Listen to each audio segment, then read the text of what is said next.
qofkii raba inuu dadkaan hogaamiyo qofkii raba inuu waddankan hoggaankiisa qabto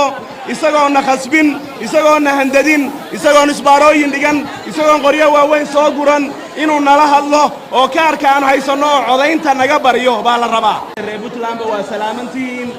halkan waxaa la isugu yimid in dadku isu sheegaan waxa wanaaga iyo abaalka dawladda Dr. Saciid Cabdullaahi Deni iyo xisbiga ka ay ku leeyihiin reer Puntland kaliya waxaad tihiin dad caqli leh waana idinku kalsoonahay waxaan ognahay inaad ka abaalgudi doontaan abaalka xukuumaddan idiin gashay waqtigii koobnaa ee waddanka ay joogtay haddaad garanaysaan micnaha dawladdan idiin leedahayna waxaa laydinka rabaa inaad soo saartaan shakhsiyaadka u tartamaya